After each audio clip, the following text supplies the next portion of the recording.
আমরা গরু বাছুর নিয়ে খুব খাদ্য আগে চড়া ভাতরে খিলাইছি, এখন আর খিলাই না।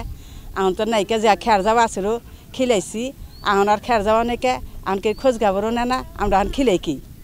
এখন আমরা গরু বাছুর তার খিলানোর কোনো কিছু নাই। এদিন তো চড়া ভাতরে খিলাইছি, পানি উঠে বসে গেছে, আজকে পানি দম ধরছে, এখন তখন সব কিছু ফুরা গেছে গরু বাছুরের খাদ্য মধ্য। আঙ্গর তো অবস্থা খুব অবস্থা খারাপ, আমরা এক তো খাই এক তো খাই না।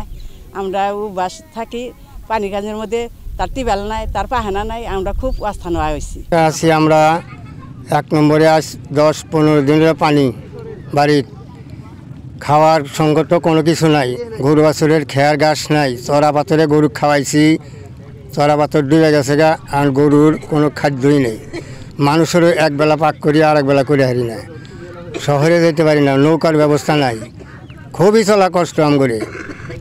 আমাদের দাবি গরুর খাদ্য নাই, মানুষের খাওয়ার জন্য নাই, আর বেশি সংখ্যক আমাদের বেশি সমস্যা নিজের খাওয়ারও ব্যবস্থা নেই। আমার মনে হয় যে 10-12 দিন পানি উঠছে, পানি আজকাল সামান্য হলে কমছে।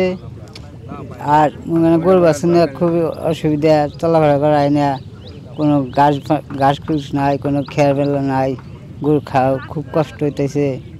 আঙ্গুর নিজে খাওয়া কষ্ট হয়ে একবেলা আনতে আর একবেলা আনতে হয় না।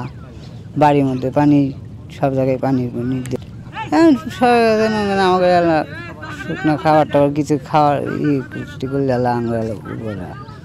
নগদের কাছে সব গ্রাহকই প্রিয়, তাই তো সারা দেশে ক্যাশ আউট চার্জ সবচেয়ে কম।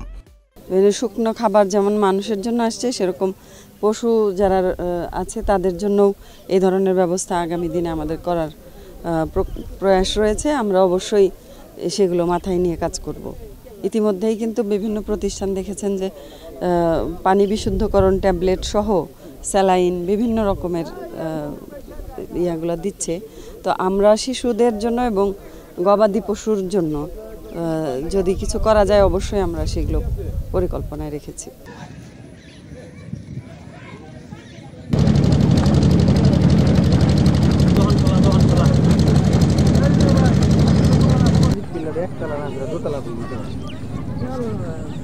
কিছুটা খাদ্যের সংকট দেখা দিয়েছে, যেহেতু চর এলাকায় গবাদি পশুর লালন পালনের একমাত্রই খাদ্য হচ্ছে ওদের কাঁচা ঘাস।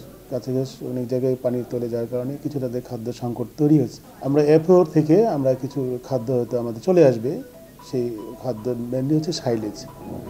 আমরা হয়তো তাদেরকে সাইলেজ দিতে পারবো। পাশাপাশি আমাদের উপজেলাতে কিন্তু আমাদের ত্রাণের আওতায় কিন্তু প্রাণী সম্পদের গোখাদ্য ক্রয়ের সেখানে ব্যবস্থা আছে, সেখানেও আমরা অলরেডি বলেছি এবং সেখানেও হয়তো ব্যবস্থাটি হয়ে যাচ্ছে। আর পাশাপাশি আমরা গবাদি পশুর এই সময় বন্যার কারণে সাধারণত কিছু কিছু রোগের প্রাদুর্ভাব বেড়ে যায়, এই প্রাদুর্ভাব যেন না বাড়ে সেই কারণে আমরা এর আগেও টিকা দিয়েছি এবং আমরা অলরেডি আমি টিকা নিয়ে আসছি আমার কেন্দ্র থেকে, এবং আগামীকালে এই টিকাগুলো আমাদের এই বন্যা প্রবণ এলাকাতে চলে যাবে।